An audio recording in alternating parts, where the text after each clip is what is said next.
adult audience. Loveline may contain sexually oriented content. Listener discretion is advised. Loveline with Adam Carolla and Dr. Drew. Hey, everybody. Loveline. I'm Adam. That's Dr. Drew. Phone number 1-800-LOVE-191. Dr. Drew, board-certified physician, addiction medicine specialist. Tonight, our guest in studio is Jewel. Good to have you back, Jewel. Hello. We realized it had been 5 years since Jewel was here. We didn't last. realize that. We've been told that. Can't We believe it. realized it after. Well, that's how I realize stuff. People tell me, and then I realize. And Engineer Anderson says 3 years, but anyway. We just heard 98. We'll work it out. 3 years fits with my brain more. We'll work it out at some point. And Jewel couldn't be less interested in when she was here last year. Would you like, if you were to put your money on 3 years versus 5 years, you going 5? Going 5. But you recognize us, right? I do. And you miss us a little bit? You know, I've thought of you every day. Really? Yeah. Okay. I've been seeing a therapist about it. Yeah. This is getting creepy. You're stalking me once every Remember 5 years. last week when you brushed your teeth with that different toothpaste? How did you know? Oh, my God, Drew. The new CD is out. It is doing real well. I keep hearing the, I don't know what the name of the song is, but the Intuition song on it. Is that the name of the song? Yep. It's a nice song. Bingo. Yeah. So it seems to me that you want a little more, you got a little diva-ish this time. And I don't mean that in a bad way, but I mean, you know, you got a little less rootsy and a little more poppy. Was that intentional? Stepped it up a level. Yeah, I really wanted to make a record that was fun, that incorporated the styles of music that I like. Dance music, urban grooves with good lyrics that's smart still. And I mainly did it because I knew we were headed, or we're going to be involved in some way with a war and the state of the economy. I wanted to make a record that sort of did what big band music did for you during the Second World War, which was offer you a sense of escape. And that's neat. Things are okay, and you can feel passionate. So this is my interpretation of big band music. You know, like when I thought of people crowding to dance halls during the Second World War, that's what I wanted this record to do. Have you ever done any of that USO stuff, or did they ever ask you? I have, actually. I did one over to Kosovo. How was that? It's really interesting. Evidently, we're the only people who've never done this. You and I? Everyone who comes in here. I know. I think they tend to... Well, they actually approached us a couple months ago. No, they didn't. Yes, they did. Where was I? It was through the girl from the Best Damn Store. I didn't hear any of that. Let's talk about Jewel going to Kosovo. How was that? It was really interesting. I have an aunt that's in the Marine Corps. She's a captain, and I lived with her in Hawaii. Who's a captain in the Marine Corps? One of, 27 in the country, I think. Wow. Yeah. And you lived with her when she was stationed in Hawaii? Yeah, while she was stationed in Hawaii. So I'd been around the military some. Like when you were a kid? Yeah, 8th grade. Wow. And then when I went over to Kosovo, it was such a, I mean, you can't believe, it's humbling how dedicated these kids are. It's really like the sense of service was so genuine. Like you get so jaded and sort of cynical on this side, and you see how genuine these kids are about it, and it was really moving. So was it eye-opening? I mean, you had some experience with your aunt and everything, but she was just basking in the sun, right? You know, you definitely see, you know, a lot of bombed-out buildings, a lot of, things like that that just make you feel good and cheery. And well, I'm glad. I mean, is it important for you to sort of change gears each time you put out a CD? I've tried to always just be honest. I like learning a lot. I love to learn, and I've tried to just make records that show where I'm at musically. I've been around 10 years.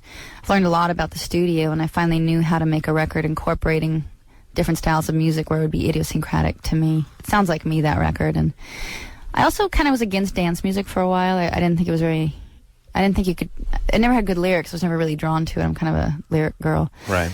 But I realized it was like painting without ever using the, red or yellow. And I got really into it this time. I just really embraced it. And I had a blast. And you can layer irony even more using those colors. Does it, albums seem to sort of take on themes or styles, but can you just do an album where you have a dance one and you have a folk thing and you're all over the place? Does this that record work? is pretty diverse. I'd say in general, like the feel of this record is what I talked about. I want you to make you feel like you're young and sexy and alive. There's somewhere in the world things are okay, but there's a really dark song on there called Haunted. It's about a stalker. It's a really, really dark song, and some of it's more like a little bit more folky, but I'd say in general it's pretty much a new feel. Did you have a stalker? I've had it my share. Is that creepy? No, it's just fun. Seems extra creepy to me. It is extra creepy. We had a good death threat once. Remember that? Mm-hmm. Yeah. It was weird. I didn't like it. No. The guy knew too much. Remember that? Like disgruntled employee thing? I still think it was Anderson. Although we met him like 4 years later, so maybe it wasn't him. But this is when we were doing the TV show. Creepier if it was him. Yeah, they're going to follow us home and kill us. And they have these guys that kind of, it's like security. Like, we'll drive in the car behind your car until you get home, and then enjoy. We'll see ya. Yeah. Have a good time tonight. Yeah. Yeah. It is scary. It's really scary. Yeah. All right. Well, good times. Lisa? 18. You're 18. What's up? We're not... Hey, Anderson. I don't hear anything Something's from happening Lisa. here, yeah. All right. Let's try the next one. Todd? Yeah, we're not hooked in here, Anderson. Oh, a technical glitch on this show? Only at the beginning. I refuse to believe this. Let's try You this got one you want to try? Lisa? All right. I'm just going to push anything. Carrie? No, they all sound dead. Yeah. There's Carrie. Oh, there's one. What is up? Anderson says he didn't. And by the way, hold on a second. Anderson always gives us this, hey, I didn't hit anything and it worked, which is good for you, but it's bad overall. You know what I mean? Like, let us feel like you did something and you solved it. That's what I mean. Like, if you're in a plane and the landing gear isn't going down, and then all of a sudden it goes down, and the pilot and the co-pilot look at each other and hold their hands up and go, wow, serendipity. All right, I should like lie and say that something happened. No, it's good. It's good for you because you don't get into trouble, but it's bad overall when it comes to the show. I touched nothing. Just let you know. Lisa. No, Lisa's line is still dead. Is she there? Is her name really Lisa? Maybe her name's Lisa. Try to get you. All right, Carrie. Hello? Maybe we're not getting through to them. Whatever. Hello? There. What's going on, Carrie? Yeah. We're not going through to them. Yeah. All right. Well, let's listen to the entire Jewel album. You guys have come so far in 5 years. Oh, yes. Oh, yes. Yeah. And look at all the new equipment. Look at it all. It's fantastic, isn't it? I'm surprised you recognize the studio. It's emerald green Formica tables. Yeah. Only the best. Beautiful, horrible oak that's been So I have this dilemma. Applied. Yeah. I might do a naked photograph on the cover of a magazine. Really? What do we think about that? What magazine? I don't know if I can say. It's not a smutty one. It's like a reputable rock magazine. I mean, when you say naked, I mean, there's ways to naked do and there's naked right. I mean, the way Demi Is Moore there? did Pregnant Naked, that was good. And that you can't go wrong with that. Yeah, like it's nothing like sexy. Like I already shot the photos and I own them, you know what I mean? So like the magazine doesn't own them, so I can either choose now to give them to them or not. This is not because we need to see them, but can you show us what we're talking about? I don't have any on me. I'm not getting them actually nice till midnight tonight, but I saw some Polaroids and there's like there's no makeup, it's nothing sweaty, there's no like smoky eye, glossy but you lip. covered tastefully kind of you thing. can't see anything. Yeah. You can't anyway for the magazine. It's like a reputable magazine. Why not? You can't show anything. If you're happy with it. Well, it's interesting because I've always in my lyrics talked about I've never wanted to leverage sex to get.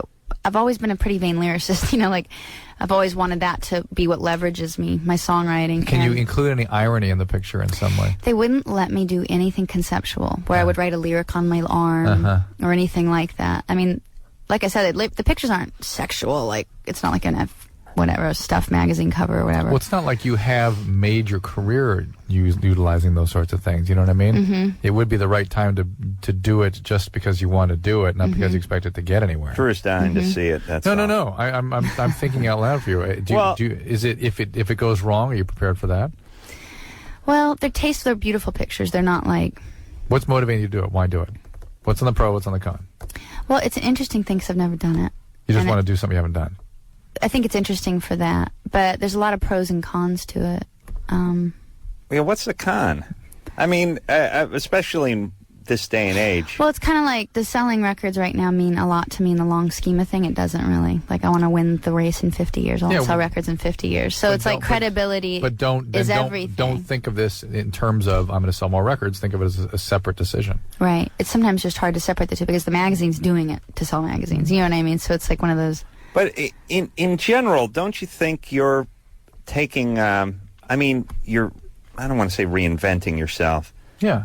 But in a way, you're taking Definitely. I mean, just like your music would change from CD to CD, so might your look or your vibe or your style or your whatever. Yeah. So isn't this just part of that journey? Yeah. And then when you sort of go back and 50 years from now, as you said, make sure if you were to tell your grandkids, it would be something you could say. You know, Right.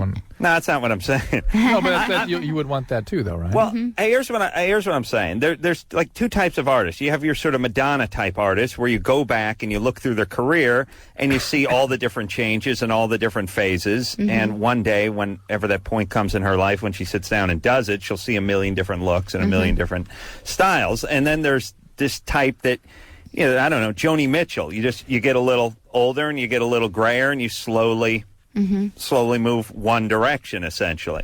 Older. Yeah, That's the direction. you start. Boy, you guys made that easy. You inch toward the grave. But I guess the question is what do you want to look back on?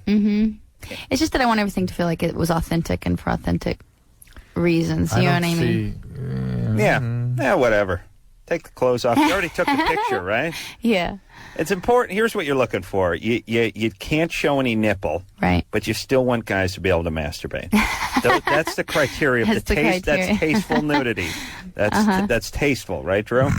The nudity might be your statement, wasn't? All right. Well, let's see. And If the phones are also, working. I find, women definitely. I've not met a woman who does not want to be desired or looked at as sexual, even if it's not their entire, doesn't encompass their entire being. They do.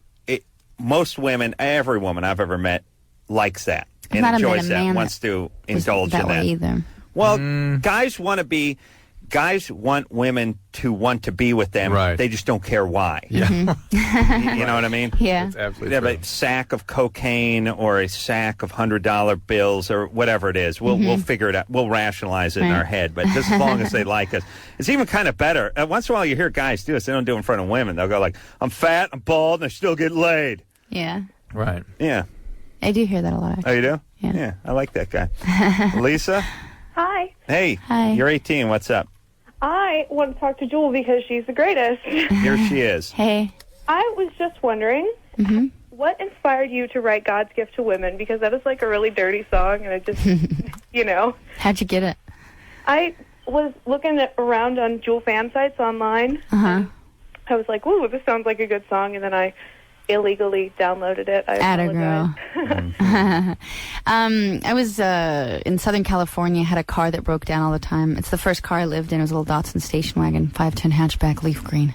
Yeah. And it blew tires out all the time, and it did it on the freeway, and I hitchhiked to the closest gas station, and the first car that pulled over was this truck. And I got in very naively. I grew up hitchhiking in Alaska. I didn't think it was that bad to do in California. And he seemed really nice. Took me to the gas station, called the tow truck, and he offered to take me back. And on the way back, we're on a 6-lane freeway, and we're driving along, and he's like, yeah, so welcome to California. You know, in the June, it gets a little foggy in the mornings, but it burns off by noon. Can I see your... Whoa. Wow. Oh. And I was like, holy... Like, I was horrified. It was like the worst, your worst nightmare coming true. I didn't know how to respond. I was just petrified. And I just sat there like, what am I? I mean, do you throw yourself out the window? Do you charge him? I mean, what do you do? Are you going 60 miles an hour? Yeah, I couldn't have jumped out. And we're in the middle lane. Even if I did jump out, it would have been splat from another car. And so I was just quiet. And he looks at me like what? And he goes, you don't have to get all weird about it. I like You the gotta guy put it gets on on you. the Put it on offense. you, yeah. I like that. What's the matter, baby? You uptight? Yeah, so I was like, no. And he goes, fine. I go, okay. And I got out of the car. Like, that was it. Like, He just let you out? yeah, he just let me out. And so I wrote this song called My Own Private God's Gift to Women. And it's like, would you like to jam your tongue down my throat? Would you like to grab my thigh? They're the perfect grab me size. I've waited my whole life for some slime ball like you to come along. I'm Hold on so one desperate I'd do second. you and your mom. You're my own private God's gift to women, my own private God. It's basically like, what do these guys think? This is, what a girl thinks. Like, oh God, finally you came along. You slime ball, you get over here. I got to Grope me. I'm looking at Anderson's face because Jewel said the T word. The T word, but that's art. You can't censor that. He said that was in the form of a lyric. That wasn't well, the S word, that was only half an S word, and that was during the explanation of art. That was the lead up to art. Here's the thing. The art itself cannot be censored. The lead in and the end part of art cannot be censored either. That's right. Yeah. Drew knows. I will now censor my... That's all right. Hey, Lisa. Yeah? Thanks for calling. No problem. Bye. All right. Let's talk to Carrie, who's 22. Carrie? Yeah. What's up? Nothing. I had a question, and Joel may be able to answer it. I wondered if masturbation by like jacuzzi jets or hot tub jets, if that would be harmful at all or cause infections or problems by the water in the pressure. Jewel, do you have any insights to this? One time she was hitchhiking in a jacuzzi. Well, it was one of those limos that had the jacuzzi in it. Yeah, of course. Listen, Drew, what about this? You can certainly, any time you monkey around with yourself, you can cause a urine infection. So just like with any other pressure on the outside or around there, you can get a urine infection. Stuff for that. Have fun. That's right. Yeah. It's very unlikely, and it's a perfectly safe thing to do. Okay. It's not much different than the tub version of what we're talking about. Which we recommend. You should see his hands, guys. I don't know what that... He did the girl masturbation hand. It was like shocking. He had the middle finger tacked down. It was really horrifying. I don't know what it's up... Women, it's like they got a water wheel between their legs. Like, I don't know what the big deal about the hydro pressure is, but apparently it seems to be a universal... all women disagree on everything except for that part. The water. They like the water in that area. What is... I don't know what that is. Guys, nothing in it for us. No. But it was... Because you guys have your whole hand. It's true. What's that? Would it be harmful more like... is it okay to let the water go over it? Just brush alongside it? It's all fine. Or is it harmful to just put it up there and let the water go in it real hard? Whatever you need to do is fine. Yeah. And it won't hurt you anyway. Adam had a friend that would put his anus up to those jets. He did. Well, yeah, but again, that was art. But describe. Describe. No, come on. And I don't think water can be harder than other hard things fill anyway. Himself up and then expel it out. It was sort of entertainment. It wasn't... we were in high school. He had jacuzzi jet in and jacuzzi jet out. Yeah. It was kind of funny. We used to break into this club that was on top of some hill and, kids. What do they think of next? He told me this story a couple times. I became suddenly realized the sort of vivid nature of this when he said, "Oh, yeah, he'd walk by and just unleash on your head." Well, that's depending on where you were. But Drew, you gotta understand, when you were a kid, you wore the knickers, you had that hoop, and you ran down a dirt road, keeping it going with a stick. What do they call it? Wheel? Yeah. We put Gyro wheel, something like that. Gyro wheel. We put jacuzzi jets in our ass. Who knows what our kids are going to be doing? Yeah, you're right. You know what I'm saying? You're right. Lasers in the ass. I don't know. Perhaps. Dan? Yeah. You're 18? Yeah. But they will still be lighting farts, won't they? Oh, hi. I was wondering what Jewel thought about downloading songs. Sounds like Tad. She sort of answered it. Does he sound like Tad? Would you shut up? No one knows who Tad is. What I think about downloading songs, it's really changed things a lot. The only thing I'd like to tell people is just to know it really does affect things. Because the quality is not that good when you download a song compared to when you buy it. Mm-hmm. So, when I buy an album, it's a lot better. And if you're a true fan, I think it's better to buy an album. And I bought your album on the Apple website, and it's really good. Cool, thanks.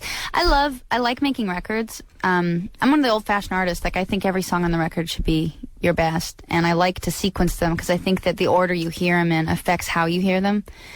So when you download one song, I feel like you don't get the whole experience of how the whole record comes together. Plus, you don't get I like to write notes and all the packaging. But downloading has really affected the business. I make my money off of publishing. That's my where. Oh, really? And so as you download, the way I'm able to make my money, it dries up. I'm having to find other ways to make money, and you're going to see artists turn to advertising more because you have to. In terms of selling kids are saying, songs? No, in terms of being able to get money off of your image, basically. But kids need to realize that they want their cake and eat it too. Is what I'm finding. They don't want my song to be on the shit commercial, but they want to download my music, and I have to do. If I'm going to keep supporting charitable things, if I'm going to keep spending money on putting water in Africa, I need to.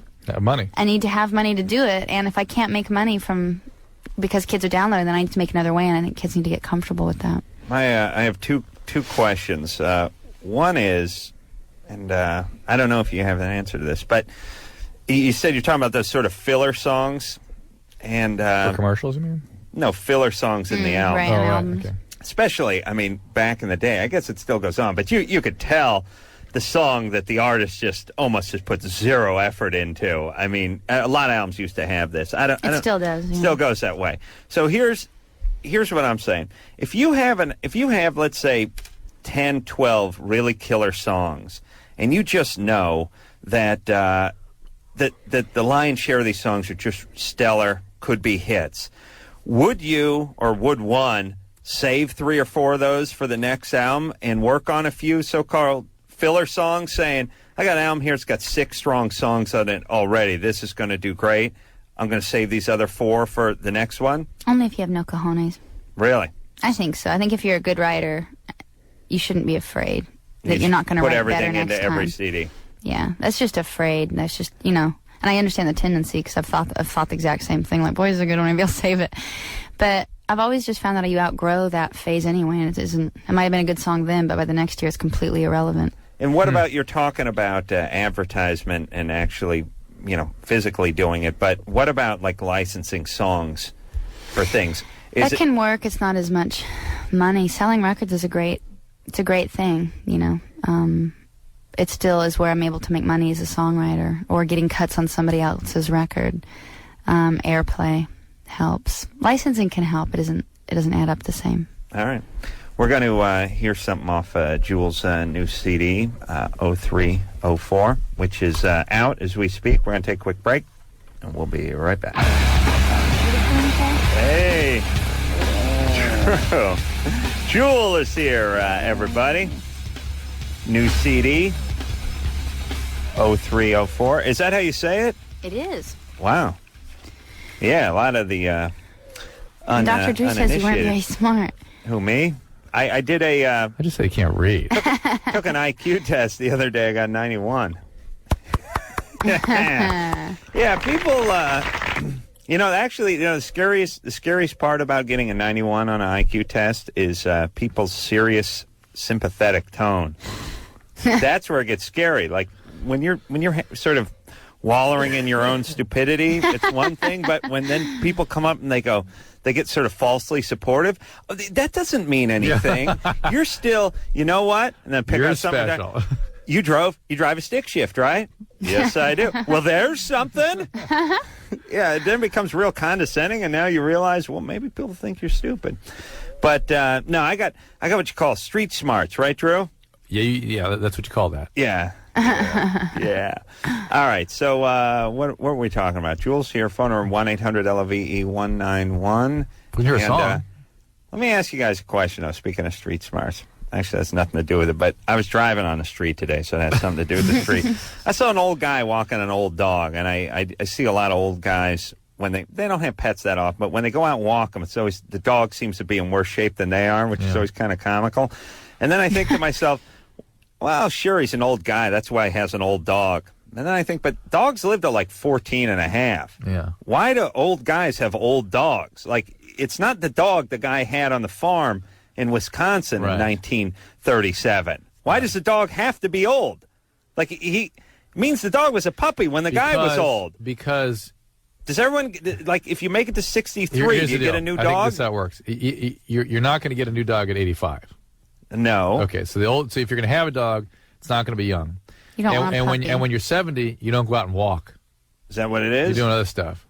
But 85, you go walking. Do you? And if you're going to go walking, it's not going to be with a young dog because you ain't going to have a young dog at 85. I don't know. Or it's after the divorce and the children ended up hating them and the wife left. They wanted to have a companion and they got a dog and it grew old with them in the last 15 years of their life. See, that's the prime divorce years there in the late 60s. I don't know. You guys have floated some spurious theories as to why this is true. I just find it a strange phenomenon. And I think it's not to draw attention to the guy's oldness.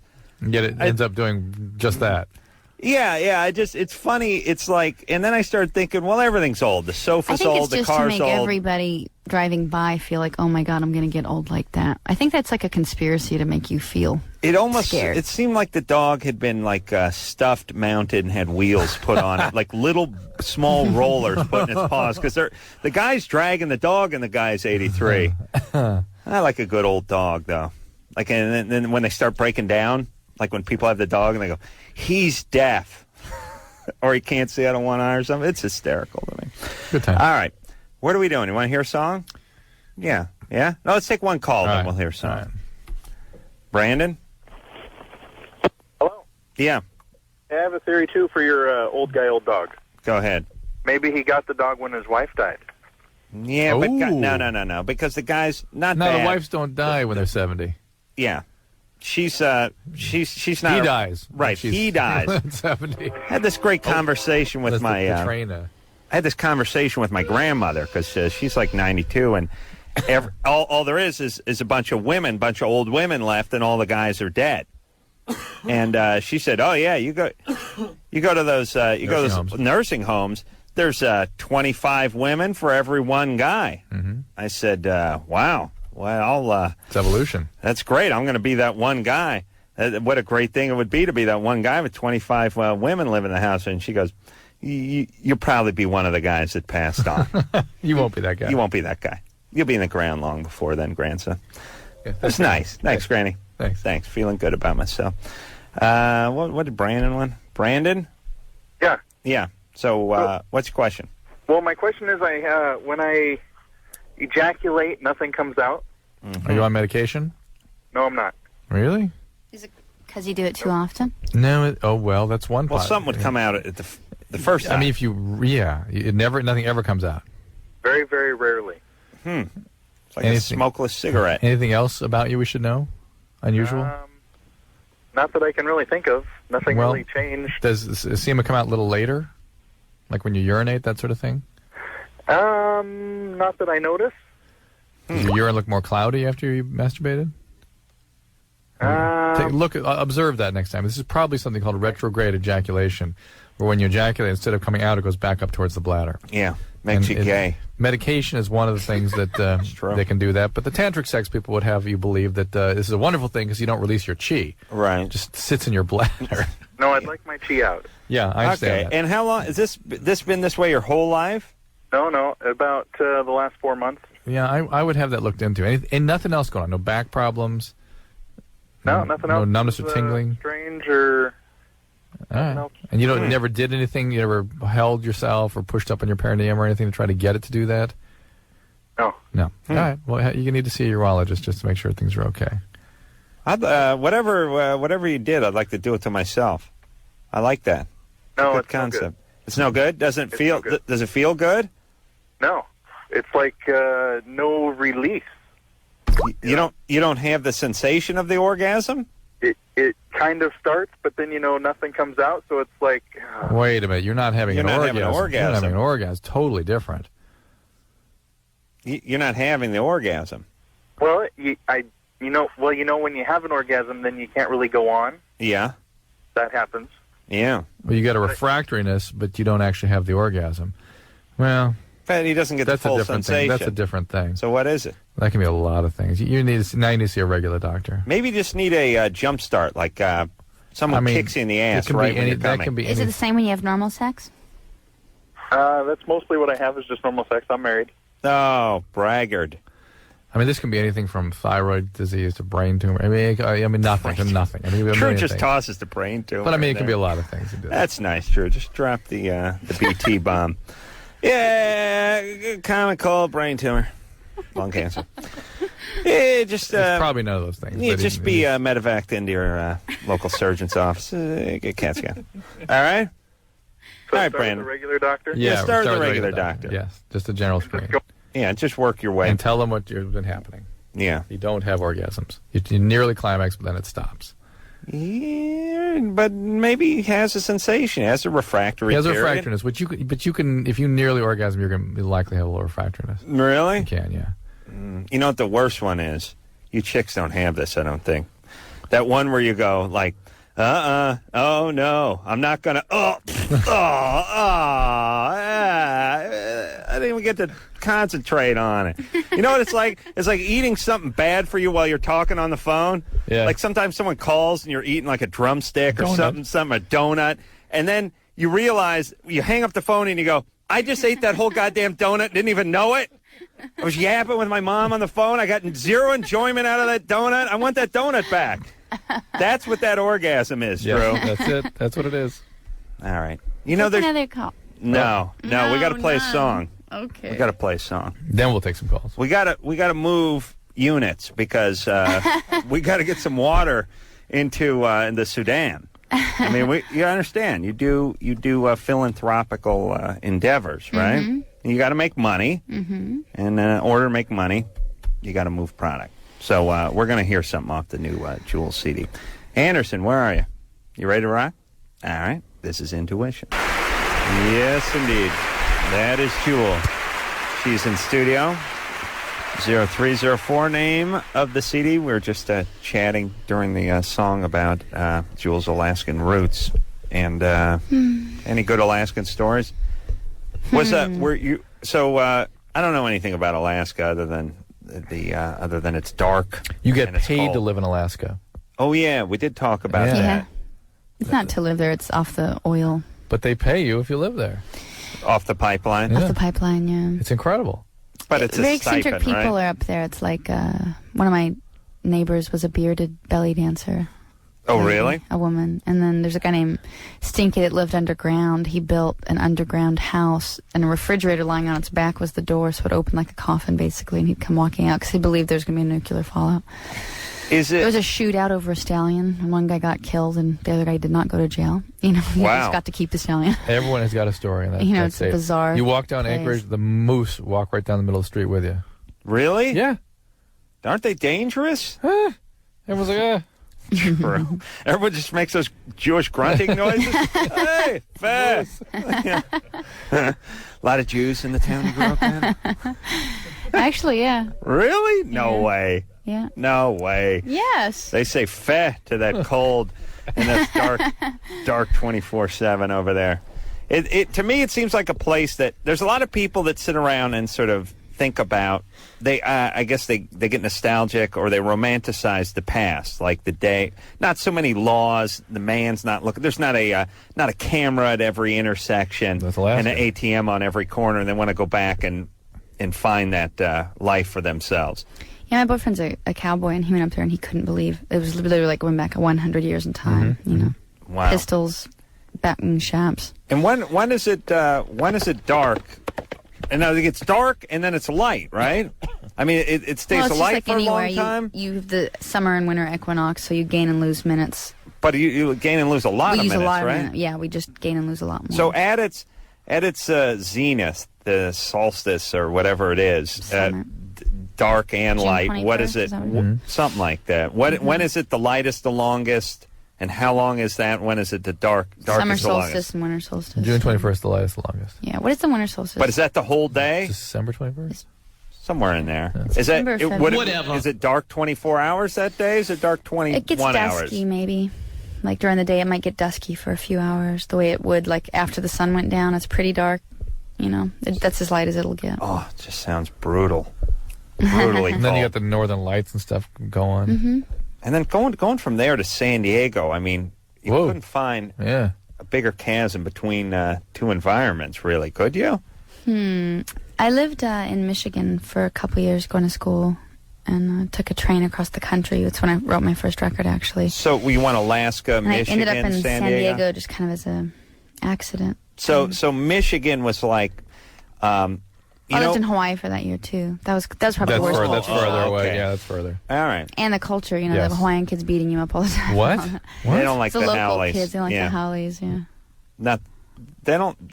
Listen, I have to explain Sidebar, it. Was I telling you sidebar, last night? Hawaiians are like animals. They're like They part are. bear. They're the dumbest people. No, they'd on the rally planet. against the other schools and break, nuns' ribs and pastors' arms. And really. Drew, didn't I tell you last night that I believe that most Hawaiians didn't know they were on an island? Yes, you said that. It's a block That's of land. the world. No, that's the whole world. Oh, the whole world. That's right. That's what we figured. The world is surrounded by water. Yeah. And a mysterious steel bird flies in every 15 minutes and drops off people in shorts. They're retarded people. They're stupid. They have one word has to mean 35 things. They can't. See, we have words So you that means half understand a what you're thing. saying. Yes, I know. They're dumb. And they're everything you hate in a bully. Dumb and powerful. Yeah. Like Guy with calves as wide around as a tree trunk and has a little pebble-sized brain. And without the capacity to have self-preservation. Yes, this is a very serious. and likes to booze it up. This is a dangerous breed. We got to go over there. Have we colonized that place yet? Yeah, we're trying to get them all to smoke pot. Yes, we got to mellow them out. That's right. All right, little Don Ho for you. Let me hear him say it one more time, man. Mahalo. It's funny. Don Ho was on the show and I said, Don, you got a lot of land over there in Hawaii? He's like, they don't answer. They have good grunt and bad grunt. You know, they're like bears. You know when they're mad. You know when they want their belly rubbed. And I'm like, Don, you grow a lot of weed on that land of yours? And he's like, all right, Jewel is here. We will take a quick break. We'll be right back.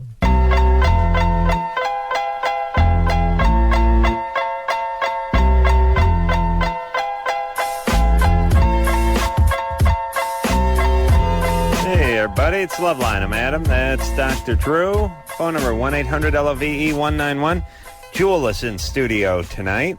The new CD is out, and we're going to take some more calls. Here's one for Jewel. It's Gerard. He's 29. Gerard? Yeah. What's up? Hey, what's up? Drew? Yeah. Bonsoir, comment ça va? Ça va bien. Ah oui. Avec toi? Oh, très bien, très bien. Hold on. Did he call me an asshole? Did he call me an asshole? Yes. Yes, he did. Asshole. Gerard. All right. What's up?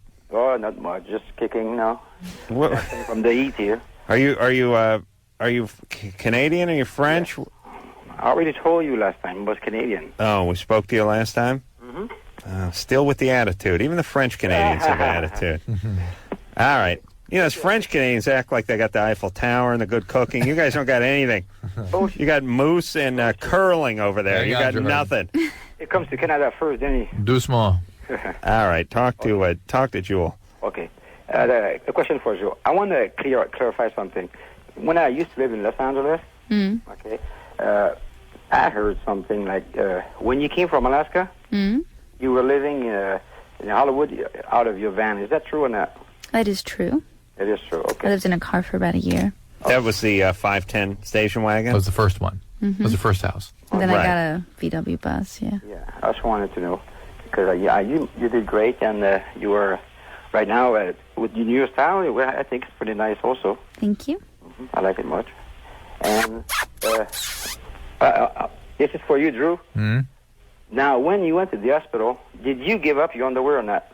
Yeah, Drew, what about it? Yes, gave it right up. I don't like giving up the underpants when you go to the hospital. I mean, I had hand surgery, and they needed my underpants. And I was like, look, how much further away from my joint could you get? You know, I was stretched out like Christ. They took my arm and they taped it down to a big, long sandwich board, and they operate on my palm. And they needed my underpants. I don't go for that, Drew. They said it could catch on fire. I think they were trying to screw with me. Like, what would get this retard to give us his underpants? Tell him they might catch on fire while he's asleep. But Drew had to give up his underpants because he got hernia surgery. So they definitely got a hernia. A hernia surgery. That's why I pronounced it for 35 years. Kelsey? Hi. You're 19. What's up? I just had a question about my boyfriend. But first of all, Jewel, you're wonderful, and you guys crack me up. Thanks. After he finishes, after I've either given him head or after we've had intercourse, he's still hard. And even if we do it a few times, he's still hard. And I was just wondering, like, maybe how many guys that affects or other guys. He's actually the first guy I've been with as far as intercourse goes. But other guys that I've gone down on, they have kind of gone soft. And I was just kind of wondering what the deal was. How old is he? He's 14. a few months younger than me. Well, 19-year-old guys can do that. That's what you do. They can Really? keep going and go a few times. But He's 30, marry him. Yeah, 30. that guy Ripley's, believe it or not. Yeah, and it means he's India too, by the way. Yeah. I mean, go ahead and take that as a compliment. Yeah. He's excited by you. Well, All right. yeah, I mean, I figure as much. I mean, it was curious because it hasn't happened with all the other guys, so Yeah. All right. just wanted to see what the deal was. Well, it's funny. It's like girls should take that as a compliment, but instead you'll be like, maybe it I don't did something satisfy wrong. him. Anything, like, anything you know what I different mean? He's seems still weird. horny. You know? Yeah. Plus, it's like the penis that wouldn't die. I mean, God bless. Wouldn't go away. Yeah, at a certain point, you'd like the blood to get out of it and move toward his legs and let him go to the fridge. Yeah. I mean, it's like it's just like it's like you ran over a deer, so you go and want to put it out of its misery, and it just won't die. Just keep hitting it with that bat. All right. You're scaring me. Yeah, that was kind of weird. It's not like I've never done that though. By the way, it was a human being. Mickey. Yeah, hi, Adam. You're 29. Yes. What's up? Have a question for Jewel. Mm-hmm. Let's see. I saw you on a show on, I think it was on PBS, where it was like a performance of Wizard of Oz, and you played Dorothy. Mm-hmm. It was really unique, and you did a fantastic job. How did you get into that? How did that come together? So there were a lot of musicians in it, weren't there? Yeah, it was an all-star cast. At the time, I wasn't a star. It was funny. It was like Roger Daltrey and Nathan Lane and You were a star. I mean, Jackson Brown. Wasn't No, that long ago? Was it about it was 4 before years? Who'll Save Your Soul.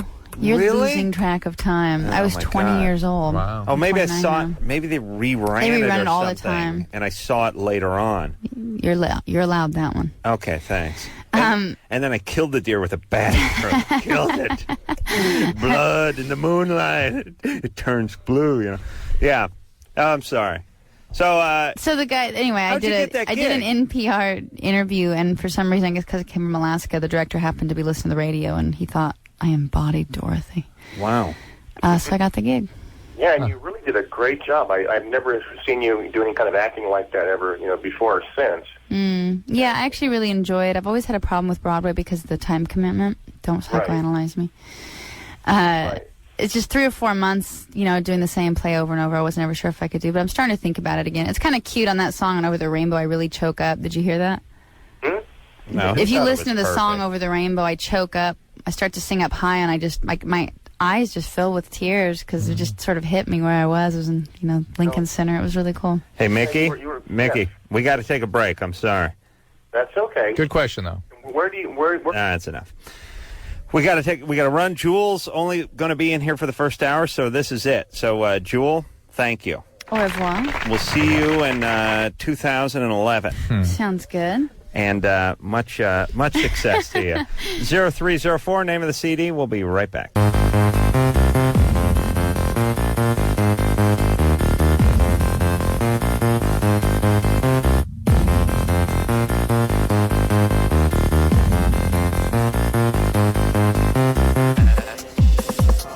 Hey, it's Loveline. Love that craft work.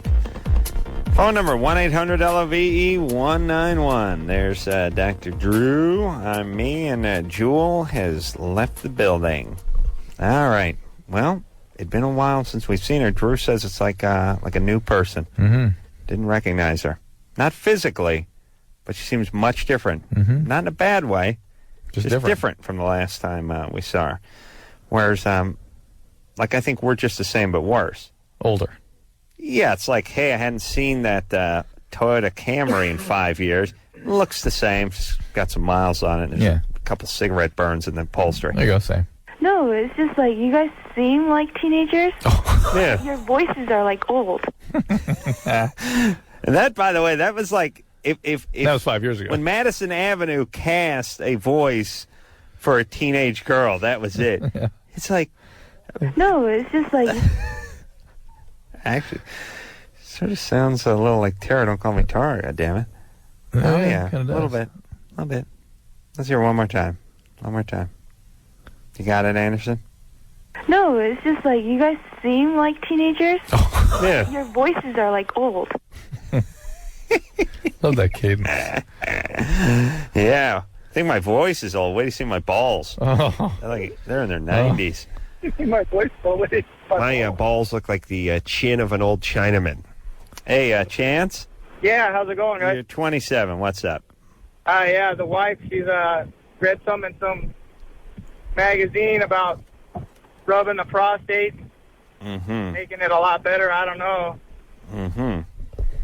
I'm wondering if there's any validity to that. No.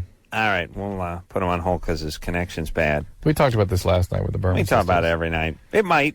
For some guys. Might do a little something. If you're wondering, give it a shot. It's not going to kill you, but I don't. And like we talked about last night, I've never had the finger in the cooch, and I know I don't like it in advance. I know it. I know I don't like it. Like when I'm looking. You go to a fair, an amusement park, and you just stand there and stare at one of those spin outs or something like that, or whatever it is, the zipper, some coaster, or whatever. And you just look at it and you go, no, not for me. And then people go, you got to get on it. And you're looking at it and you go, no, not my bag. I close my eyes, I picture a finger going up my ass, and I go, no, I'm just standing in front of the zipper at the county fair going, Let's think about it this way. Guys are like raging rhinos, like freight trains going after the things they want to make things better for them sexually. Don't you think they would have put this on the list if it was something important to them? I mean, They do stuff like crazy after things. You cannot stop them from the things that they want to get. More girls, better girls. Guys are the guys are the guys who are at a strip party. They're at a bachelor party, and there's 3 naked chicks, and they got a 3-ended dildo, and they're screaming at all, and they're squirting whipped cream on everybody. You got to bring something up and convince a guy that something's going to make things better. No. That's a good point. Like, no. What else do you have to talk a guy into sexually? If it's going to make him feel better, he would have found it already, and he would have been insisting you do it. That's a good point. Come on. Thank you, Drew. You're a true pioneer and a man of exquisite passion. Exquisite, thank you. What name is that, Drew? Echo? Echo? Hey, what's up, guys? You're 16? Yeah, what's going on? Nothing much. What's up with you? Hey, I have a lot of respect for both of you, so it's just great to talk to you. You have a what? A lot of respect for both of us. A lot of respect for both of you guys. Thanks, buddy. Yeah. Anyway, okay, I'm 16. My band was playing a show a couple months ago, and I met this girl, and she was like totally awesome. And so I gave her my number, and she called me. And anyway, it's coming down to we're getting really close. You and the girl? Yes. Mm-hmm. Hold on, is this Echo of Echo and the Bunnymen? No, I don't know. I get that a lot. It's Echo, Echo. Yeah, it's EKKO. I don't know. It's weird. Okay, buddy. Yeah. Anyway, I was just dating myself with what I consider a newer band. Anyway, so it's coming down to, we're making the decision to have sex or not. Mm-hmm. And a couple of weeks ago, we were talking on the phone, and she was basically explained to me that she was molested when she was about 11. Mm-hmm. And I want to know if this is a good idea to follow through on. Well, no. How old is she? Back off. How old is she? 14. Back off. Ooh, 14. Back off. Yeah. Okay. Who did this to her? Did she tell you? It's her older brother. Back off. Oh, boy. Okay, yeah. What's going to happen then if what should I tell her? Well, how long have you been dating? We haven't been dating. We've just... Been talking? Hooking up. Hooking up? Excuse me? What have you been doing? Well, we've gone to a couple concerts together, gone to the movies, etc. That's not dating? No, not really. What would dating be? You're 16. She's 14. You've gone to a couple of concerts, a couple of movies. Isn't that dating? Yeah, but she's not the only girl I've done stuff with. I mean... All right. Listen, wiseacre. Break up with her then. You got somebody else and you're seeing them currently? Right. You're 16. What do you got going? What do you need to do? That's wise ass. He's in a band. He thinks he's hot stuff. Look, break up with her then. I'm not going out with her though. You can't break up with somebody you're not. All right. Well then don't. Then it's fine. You don't have to break up with her. What's up with that? She's going to become obsessed with you and begin following. Yeah. Guaranteed. And if you have sex with her, you're going to be damaging her. It's going to be a post-traumatic stress reaction when you leave. It's going to be bad. Yeah. Is there anything worse than a 16-year-old guy who thinks he's cool? No. Is there anything less appealing? I'm in a band. My name's Echo. Oh, we're not going out. We're not going out. We're not going out. He just kept baiting us until we said, why aren't you? Because I'm going out with somebody else, too. Good. Have fun riding out your life at the Home Depot. Mark? Hey, what's up? You're 26? Yeah. Yeah. First off, been listening to you guys for like 6-7 years. You rock. Thanks. I got a problem. All right. I lose interest in women pretty quick. And, I'll meet somebody and I'll be all into them. Mm-hmm. And if we have sex right away, then generally I'm done right there, Mm-hmm. So having sex with them spoils it somehow.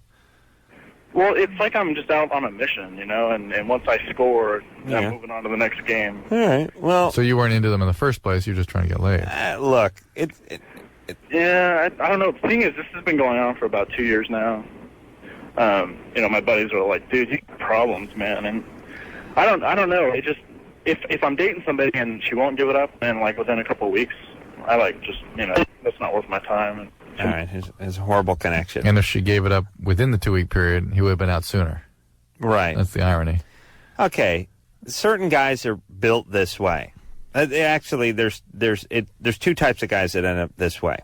They're the guys who end up this way because that's just how they're constructed, and then they're the guys who are this way because they can be this way. A lot of guys would. I mean, look, let's face it. A lot of guys, if they're in some popular band and they had a bunch of money and a bunch of cool pad and a bunch of cars and stuff, they would just live this life in their mid-20s. I don't know a guy who wouldn't take advantage of that. So he's in his mid-20s. He seems to be able to do this, and he's doing it. I don't know that you can. There's two ways to stop this. A, you just grow out of it. Right. It's like some sort of it's like something that gets depleted. Like you have a mayonnaise jar full of jizz and testosterone and a little Tabasco, and each time you go through a woman, you take a teaspoon and take a teaspoon out of it. If you go through enough women, you get tired. Eventually, you'll get to the bottom of this jar. You'll be in your early 30s, and you'll say, F it. If you never get to the bottom of it, you're just a dick, pretty much. And then the joke's on you. You never really find any of that true bliss. The other thing is some guys are this way because their moms were horrible or their dads were horrible. Trauma survivors. It's really sexual compulsion at that point. Yeah. If that's the case, then you got to look into it. If there was no trauma, then just go ahead and do whatever you want with whoever you want for as long as you want to do it. And when you meet the right woman, you settle down. Also, I do believe that these guys, if they ever got a serious piece of tail, I mean, he's, I don't know what he's, let me find out what he does for them. Mark? Yeah. What do you do for a living? I'm a loan consultant. Loan consultant? And that's the other thing is recently, just in the last 2 years, I started making, a lot of money. About how much you pay in taxes a year? You started. So now I've got how much all you my make? toys and how much you make a year? He makes as much as you pay in taxes. How much is that? I believe you said $320, $350, something like that. No. A lot more. A lot more. A lot, probably 3 times that. Yeah. You kill yourself if you were me. Whatever. All right. But all right, you were going to where, if I had a serious piece of tail, would I hang on to it? And I recently had that, and we were together for 16, 18 months, something like that. My longest relationship. Oh, well, if you But hold on. If you recently had a relationship that went on for a year and a half and you're 26, that's pretty good. This is not a big issue for you. You're capable of a relationship. Right, but when we started getting serious, I told her, I'm not ready to settle down. I'm just kind of having fun. So she just accepted that because she liked me so much. And eventually she got tired of it and said, fuck, see you later. All right. Oh, with the F word. That's because Julie using the S word over and over. I figure, what the hell? There's a loan consultant. He's dropping the F-bomb. All right. Now, didn't you hate Mark after talking to him a little bit more? These guys are always dicks. They're basically just calling going, I can do what I want with chicks. I make a lot of bread, so I kind of like to broadcast that over the air. So I'm gonna sort of couch it like it's a problem, but then I'm just going to argue with you and contradict myself by saying I had an 18-month relationship and she dumped me. Because she got tired of my BS. Yeah. All right. Just go do what you want to do. Who cares? Just go screw a bunch of chicks and eventually get one pregnant. Who cares? We could go down finding out why he has such troubles with intimacy. He's got a little... Look, he's a loan consultant. The guy's obviously he's a sociopath. Please. Boring. Mark, just enjoy yourself. Keith? Hello? You're 18? Yeah. What's up? My girlfriend, ex-girlfriend now, she just found out that she had herpes. Harpies. Herpes. Right? The Marx Brothers STD. Yeah. But herpes. We stopped having sex about a week before she found out. Mm-hmm. And it's been about 2 months now. And I was wondering how long it would take to show if I had any symptoms or anything at all. About 2 weeks. more or less, right? I like that music, y'all. Yeah, I know. Your dad's playing the banjo. Commence be along 2 weeks. About 2. Yeah. Wait a minute. Was that... Southern accent was so strong, I didn't know if he dropped the S-bomb or not. And is it... Can you read intent into a sound, Anderson? I mean, if it was... You could barely understand what the guy was saying, so how could he swear? I should have cut everything he said. All right. Well, it's... When does herpes kick in? I've seen it as quickly as 1 day, but 2 weeks to serve it as a classic. But let me talk to me. How could he not have it or not have given it to her and her suddenly develop it? Uh-huh. Keith? Yeah. Where'd she get it? Her mom was a heroin addict before her dad left her and they moved here to Mississippi. Mm-hmm. And apparently that's the only way she could have gotten it because, I mean, that or by ex-boyfriend. Sex with her mom?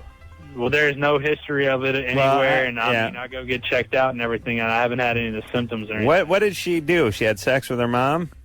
No, I learned that herpes can be transmitted by a mother through to a child. Yeah, it gets on their eyes and their skin and stuff, not the genital area. But, no, she didn't get it from her mom. Let that one, unless she has sex with her mom, forget that one. All right. Well, listen, Keith, it's good that you guys broke up. Yeah. You seem like she was cheating. Yeah, she might have been cheating. And besides, you're moving on to bigger and better things. Yeah. College. Where are you going to college? I just recently took the ACT here, and hopefully I'm trying to get out there to Sacramento, California, to American Ridge Community College. Guys. Sorry, man. I'm not a country fan, all right? Yeah, but this guy's got a lot of you don't have to ambition. Go, He's going to come all the way to Sacramento. You don't have to go anywhere to go to community college. You just take your shoes off and leave the house and walk to any campus. They don't have a junior college where you are? They have Northwest, but I don't want to go to Northwest because what I want to do, they don't have any classes for. Uh-oh. What is that? I want Picking and grinning? Take, art and music, and also go into radio production so I can open up a studio. Really? Yeah. What kind of music you want? Heavy metal like Mudvayne and Mudvayne. and all those. All right. Okay. Y'all are brilliant. Thanks, everybody, boy. You take care. All right, man. You go out to Sacramento, you chase your dreams down, and you grab it by the tail. You hog-tie that dream and sodomize it. That's what my grandfather told me. Of course. He always used the sodomy references when he talked to you, try to inspire you. Yeah. I was at the University of Mississippi, and I spoke out there, and I always stayed with me because they talked about how during the Civil War, the entire student body left and went to war. Oh, really? They had to close the school. The entire student body went in the military. Yeah. And they were fighting for the South, right? Yeah. And not too many returned. Yeah. I know. They I think Mississippi or Mississippi State or something just got rid of the rebel. They're getting rid of the rebel mascot. Yeah. I look forward to a day when all mascots, because eventually they're all going to be controversial at some point or another. It's kind of Can we just get to the point when all mascots can just be the cartoon figures they're meant to be, rather than representations of... I just think that one day they're just going to be sort of flesh tone orbs. Blobs. Yeah. Just round flesh tone orbs with no eyes or ears or arms. It's like, everybody, you're Mississippi State Rebel. Mascot, the flesh-toned orb. And just a round globule. There's a school that had one called the Blob or something. Like, there's a school. Everyone eventually get pissed off.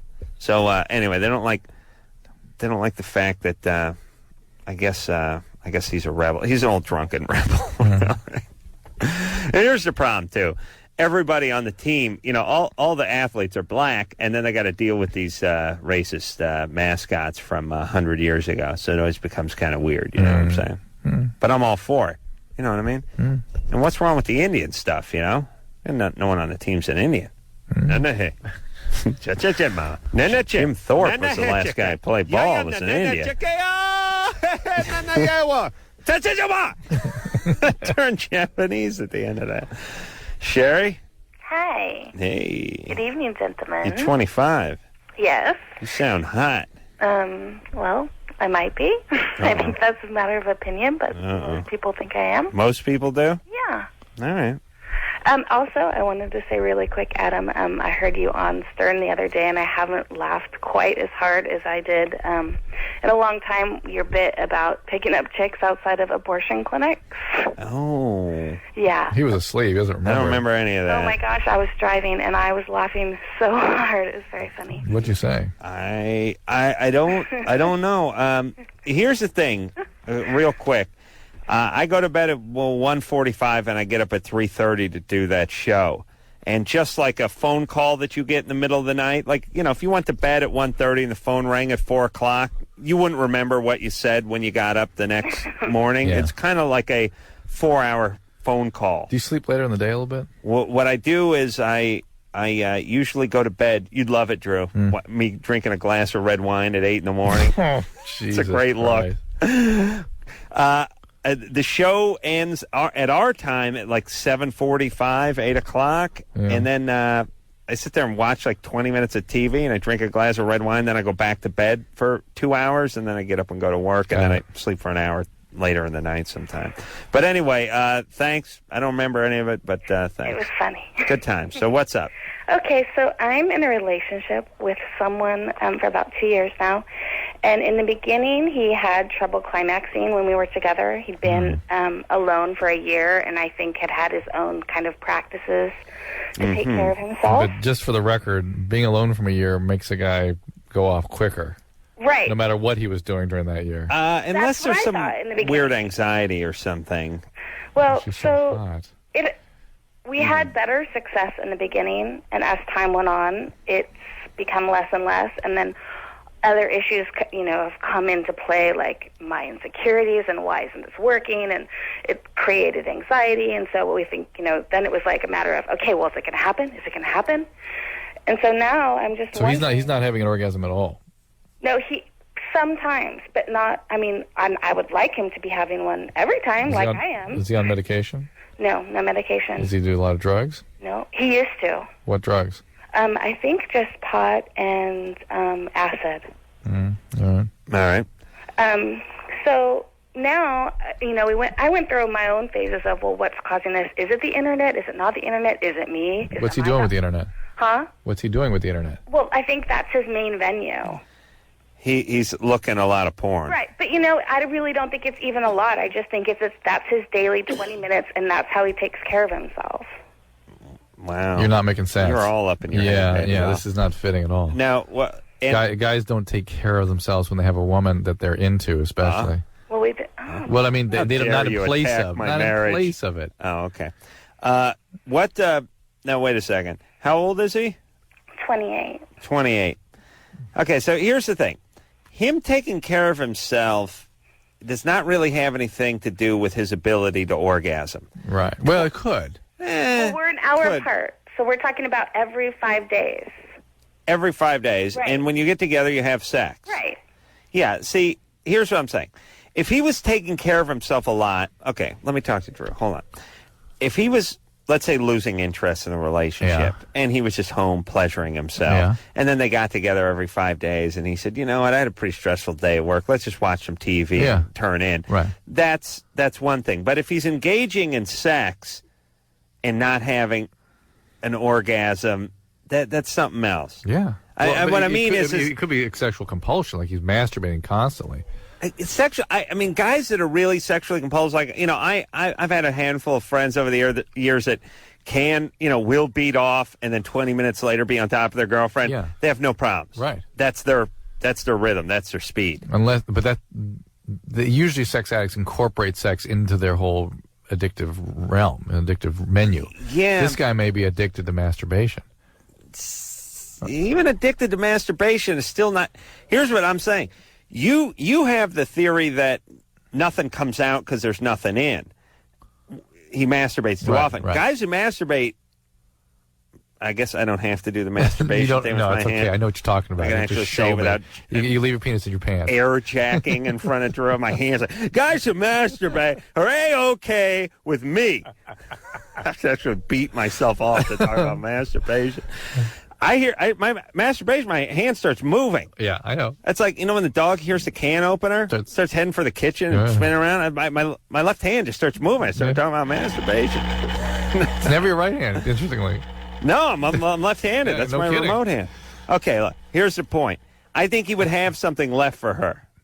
So I don't know what it is. To me, I smells of sort of addiction here. Like there may be something else going on too. All right, Sherry. Yes. I sense addiction to something here. Well, what he can finish when I orally take care of him. Oh. And also he lasts. It's not like he's not aroused. Yeah, we got that's his bag. Sure, he's then. not doing some speed or he something. He has orgasm when you finish him orally. Right. No, well that's just That's what what he he's likes. into, yeah. That's what he's into. Well, how can I change that? A lot of women don't. Most women don't orgasm during intercourse. That's their oral sex. Doesn't feel so good, does it, sweetie? Yeah. Sure. I still. Screw her. All right, listen. He finishes. He wants to be finished off. Sense some addiction here. All right. Well, maybe he should look into his. Maybe addiction. she should. Yeah. No, I don't even mind porn. I mean, maybe there's some chemical addiction going on here. No, that's what I'm thinking. Yeah. So she needs to ask some questions about that. All right, Sherry, ask him questions about substance abuse. Yeah. All right, we'll be back.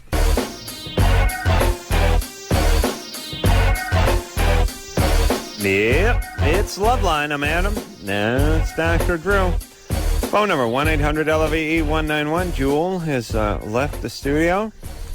Let's get cracking on these calls, Drew. What do you say, buddy? I'm ready. Ready to rock? That's good. Jamie? Bye, Cracky. Yeah. You 21? Yep. What's up? I actually had an abortion a little over a month ago, and I've been with the same guy for over probably 12 or 14 months, and we had a great sex life. I mean, we had a really good sex life, and now we just started having sex again because we waited for my birth control to kick back in and stuff. Right. And we just don't enjoy it at all. We don't. Both of us don't. We didn't use condoms before. I was on birth control before, but I was taking other medication that ended up interfering, and I wasn't aware of that. What medicine interfered? Well, I took antibiotics, but I also take a preventative every day, nortriptyline. What's that for? It's an antidepressant. What do you I mean take preventative? So you never get depressed? Well, I take it as a preventative for migraines. I see. All right. Okay. But neither of us, we use condoms, and I'm on the patch now, but neither of us enjoy it at all. And I was wondering if that's just like a psychological thing related to having an abortion. He doesn't like the condom? Well, he doesn't like the condom. We won't have sex without a condom now. But So he's not enjoying it because he doesn't like condoms. he hates condoms. Okay, so he needs to try different brands and things. There should be. I mean, these guys at Trojan make so many different condoms out trying to compensate. Drew's for good friends at Trojan. I know. They're sending me lists of all the different options they have. There's lots of things you can choose from there, and try to find something that works for him. A, B, have you been depressed after the abortion? Well, I was actually I take Paxil, and I took that before also. Well, how long the before? abortion. How long before? Probably for about 4 months. Hold on a second. Hey, you know what? Jamie's bothering me because each time we ask her a question, she partially answers. She partially answers it. It's like, well, he's not having a good time because maybe it's because he doesn't like the condoms. He doesn't like condoms. Yeah, could have told us that at the beginning. Right. All right. And then the depression thing withholds that. Yes. What about the emotional baggage of having an abortion? Well, the biological effect on your mood. All right, the biological baggage. Jamie? Yeah. What about it? Did that affect you? It wasn't something that either of us wanted to do, but we didn't find out I was pregnant until... Wait, no. Once you've gone from pregnant to not pregnant, your body goes... We got rid of her. She's really not listening. Yeah, I just want to know if it affected her emotionally. Yeah. Well, she wanted to go to a whole thing about the sort of spiritual aspects. What we're asking is, when you go from pregnant to non-pregnant, your body goes through a huge shock, and it changes the biology of your brain, and some women get very depressed afterwards. Jamie? Did you get depressed? Not really. Okay, so you're... Not really. And what's your Paxil dose? Oh, God, I don't know. You take 1 or 2 I know pills? It's a low dose. It's controlled release. Did you recently start the CR? Well, I was continuously taking it. So you didn't switch brands. You didn't switch from the regular one to the CR one. Huh. What's the deal with the migraines? I've had them for as long as I can remember. My mom gets them. I've been on a preventative for probably over a year. I take Imitrex shots when I get them really bad. All right. Well, you're prone to depression, right? Yeah. You understand that? Yeah. And again, the changes you've been through associated with this abortion may have triggered more than you're aware of. And also, being on the new patch can affect your sex drive. You were on a previous birth control that seemed to not affect your sex drive, but now you said you've changed to the patch. That's not usually one that does do it, but it could change your sex drive. You're on Paxil, which certainly can affect your libido and your ability to orgasm. You're on nortriptyline, which can affect sexual functioning, maybe. I mean, there's a lot of reasons that you could be sort of in an altered state right now, both psychologically and biologically. All right. Well, good times. Good times. And he just doesn't like condoms. He's got to find another right. So he's not enjoying himself. Yeah, it's not we don't like sex. He'd be fine. Thin film between his penis and you, and it's bothering him. Brady? Yes. You're 29? Yes. What's up? Well, I'm married. I've been married for 7 years. Uh-huh. And I love my wife, but we haven't been having sex. Mm-hmm. But I've been obsessed with every young girl I work with at my job. Yeah. Why have you not been having sex? Just something that's not interesting me. You're not I interested? am on medication. What medicine? I'm bipolar. I'm on Zoloft, Xanax, Geodon, and Trileptal. Okay. Wow. What's the Xanax part? Yeah. And why? That's the are you an alcoholic, Brady? No. I don't drink. I don't smoke. You never do drugs. You never had a history with substances. God damn it! I left my cigarettes at the bar. They never finished the joke right. I don't drink. I don't smoke. I don't cuss. God damn it! I left my cigarettes at the bar. That's a funny one from my childhood. All right, so you're on a bunch of stuff, so you probably can you get a boner? Okay. Oh yeah. Uh-oh. Yeah, I have a couple things going with a couple girls at work. Why aren't you interested in your I haven't wife? cheated on my wife yet in the physical sense, but I do have. Well, let me ask you this. All right. First off, you work in the restaurant business? No. I work in a call center. Uh-huh. Call center. Whatever that is. And I bet it has phones. Yeah. And what do you mean you have a couple of things going? What does that mean with the girls at work? Well, we just we do everything short of making out. We do everything short of physical. And everything. We have a lot of conversations. We have there's a lot of innuendos thrown around. There's a lot of actions being taken. Like what? Yeah. Specifically what? A lot of sexual contact, touching her breasts, her grabbing my butt, little things like that. Well, touching someone's breast. Are you squeezing the breast? I mean, what are you doing with them? Oh, just gentle, just brushes up, and just to let her know that I'm there. Hold on a second. Let me talk to Drew. Wow.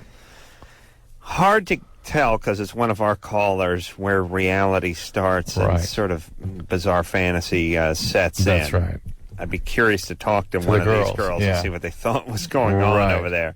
I mean, listen, I've done some serious boob clubbing with my elbow in the past. You know, I mean, every time you turn around, if you're in an office, you can scrape some boob. I've turned it into an art form. Then I sniff my arm and masturbate in the bathroom while I cry during lunch break. Brady over here is talking about butt grabbing and boob grazing and stuff. I'm not sure. Do these girls, are they game? Like, if Brady said the word, would he be nailing them in the broom closet? Can't imagine that. I don't know why. You know why? Because Brady sounds so undesirable to us. But his name's Brady. That's a good-looking guy name. He's 29. Mm-hmm. How old are these girls? 18, 17 to 20. 17 to 20. And you have a little something going in your mind, at least, with more than one of them? Yeah, I have a couple things going. And do you... we buy each other gifts. We buy each other... we go to lunch together all the time. Yeah, but Brady, you're the nice guy, the cool older guy that's at work. That's so nice to us. Well, I mean, by the way, when you work together, going to lunch... Normal. Yeah, I eat lunch with everybody I work with every day. And gifts around the holidays or whatever, birthdays, totally appropriate. Well, these are sexual gifts. Oh, really? Now we're getting somewhere. Like what? Herpes? No. No, buying lingerie for her buying me sex lotion. Sex lotion. Does she think it's kind of funny and a joke?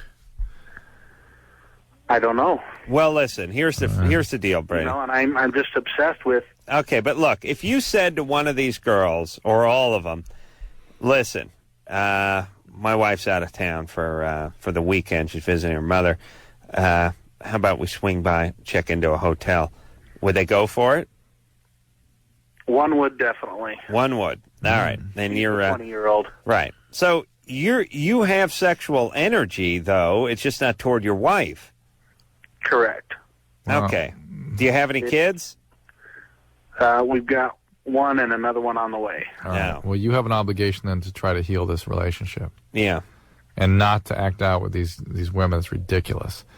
If this is some manifestation of your mania, which I don't think so, you got to talk to your psychiatrist about it, and then you got to talk to your psychiatrist about getting a couples therapist. And enjoy your fantasy life. It's a big deal that you're not having sex with your wife. Yeah. It's a big deal. All right. Well, she's pregnant, too. They got a young one there. I mean, and he's all hopped up. Oh, who the hell knows? Oh. Well, imagine the chick who'd marry Brady. Speaking of the teens. Yeah. I don't know what's going on, but I was sitting around watching TV today, and Vanity Fair had this thing, all these hot young teen things, the Olsen sisters and whoever the chick, the Disney chicks. Chick du jour is. Yeah. It's a bunch of chicks that are like age 16 to 20, just wearing tons of makeup, all whored up, wearing high heels and short this and that. I'm just staring at the cover of these 8 chicks, and I'm getting a little blood down in the penis. And I don't blame myself. I blame society now. They shouldn't parade that in front of males? No, they shouldn't.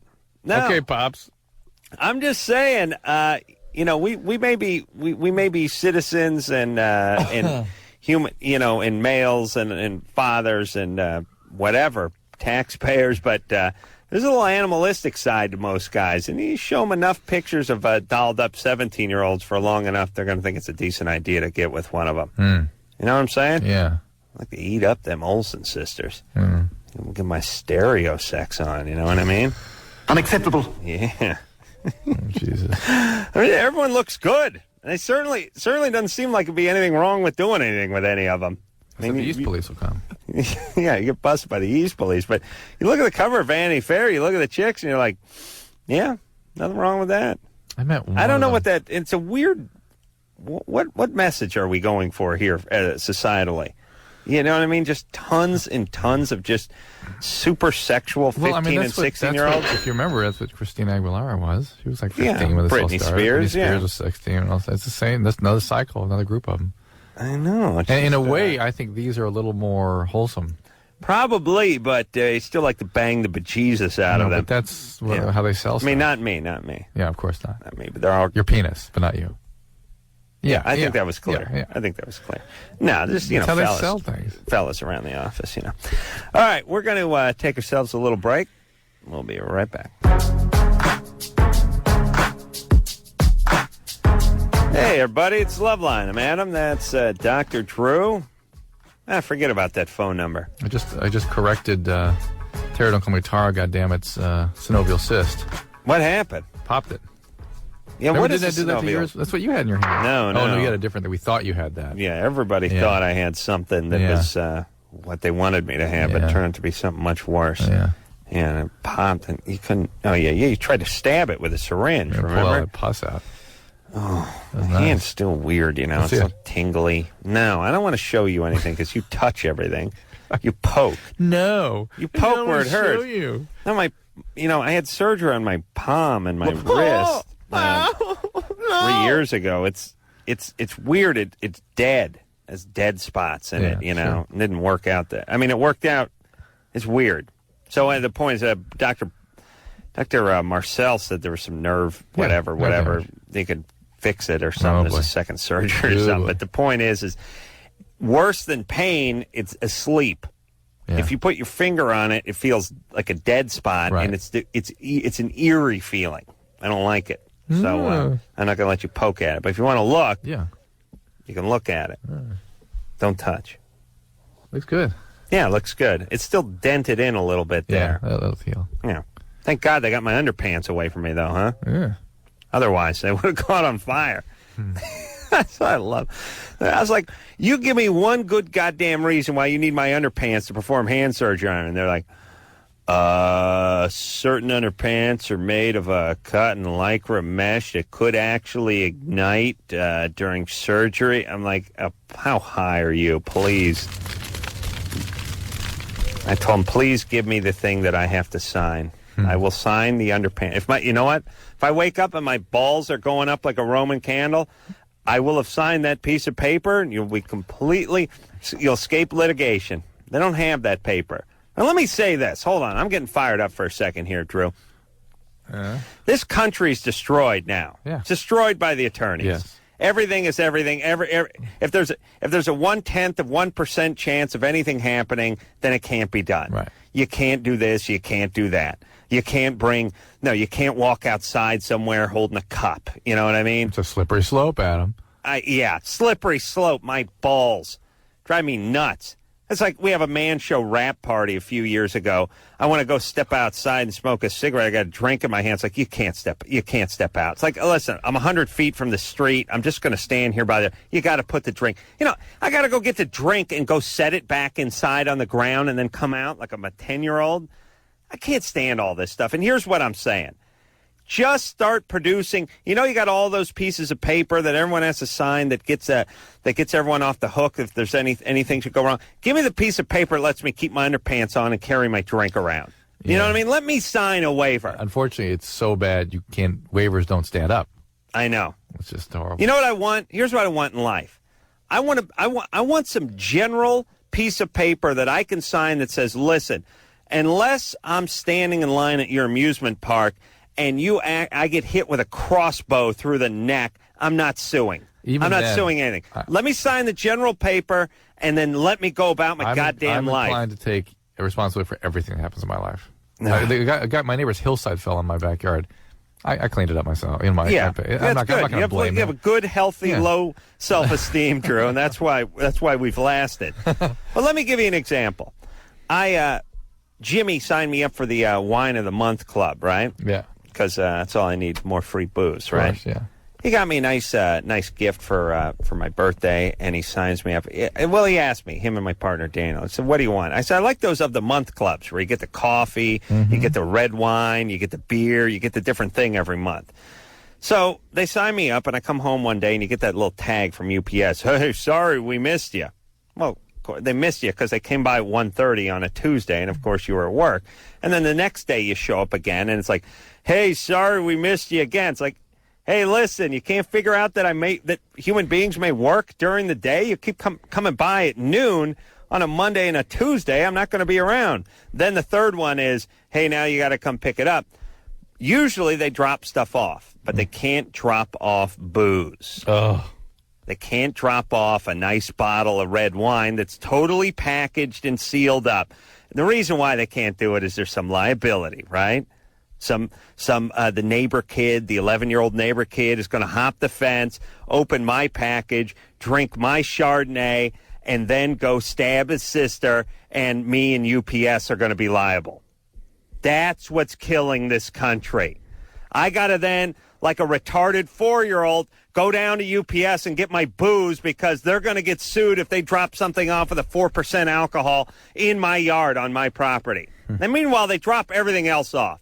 I could order, give me a battle axe, 10 gallons of kerosene, and uranium, 70 stump midget porn, rectal foot fetish films, and they drop that off no problem. But this thing's 4% alcohol. Oh no! And we're slowly being destroyed. I got wine of the month. That's great. I get to go down and get it. Why don't you just leave it at the goddamn liquor store? What use is it? You know what I mean? Like, what use is being anything of the month if you got to haul your ass down and go get it? Let's call a goddamn liquor store. It's on the corner. I'll go get it myself. I know there's some faggoty lawyer that's behind this whole thing. Yeah, because one time they dropped something off and somebody got drunk, and then somebody sued, and then everybody was screwed. I can't stand this. I want to take our country back. I really do. You horrible blood-sucking vermin lawyer. Have some dignity, would you? Have a little pride. And listen, you pussies that bring up these frivolous lawsuits, have some dignity and put a gun in your mouth and kill yourself. And then maybe your sons and daughters can go ahead and sue the manufacturer of the gun company. Make a few bucks off your pussy death. I'm 39 years old. I've never even come close to one lawsuit my entire goddamn life. Would you ever? No! I would never. I wouldn't sue anybody unless somebody just attacked me with a tire iron, and even then, I'd just give me the money, put the guy in jail, and give me the money for the hospital bills, and we'll call it even. Freaks suing everybody all the time, shutting every business down. Pussies, lawyers.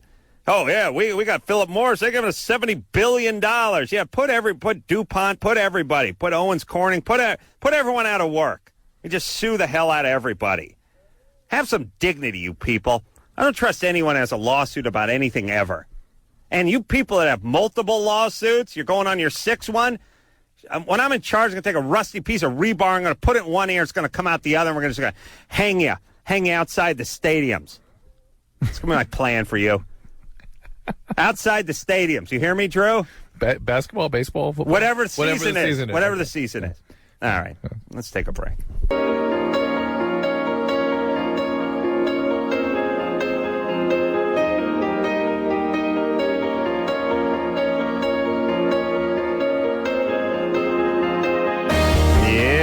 Where does the time go? We have such fun. I don't know. I'm just looking at phone screener Brian, and I'm thinking, it's a good time we're living in. He's a little thin up top with the hair, but he wears it short cropped, and it works for him. Yeah. And I was thinking, see, in 1974, you have to have long hair. It'd have to be to his shoulders, what little rim there was. Even if you have no hair, right. And you end up looking like David Crosby. Right. You look like some kind of mad scientist. You look like Riff Raff from the Rocky Horror Show. If you had only hair growing out of one side of your head in 1974 and only in a patch about 3 inches around, that side would have to be 2 foot long. Yeah. It just had to look like a pony's tail hanging from the side of your left side of your head. If you didn't, it's like, what is up with you? Yeah. There's never been a better time to be bald or half thin in hair, whatever. You just put the clipper on, you buzz it off, and you look cool. There you go. All right. Oh. Good times. You know, I had the real nappy hair, so I had to have that long, and it was like wearing a Darth Vader's helmet. You know, well, and then you had to instead trying to part it. Then you had to get it mashed the to one side, like wearing a helmet. Farrah Fawcett trying to feather it back, and it was all weird and brillowy, and it looked all funky. And now it's just you just do it short. You live. Oh, what are we thinking? I'm going to sue Father Time. Yes. Okay. For the 70s. I want to thank Jewel for coming in here. Good times. And 0304, name of the CD. And until next time, it's Adam Carolla for Dr. Drew saying mahalo. Have fun riding out your life at the Home Depot. This has been Loveline. The opinions expressed on this show are not necessarily those of the staff, management, sponsors, or this station. The producer for Loveline is Ann Ingold. Loveline is a presentation of Westwood One Entertainment.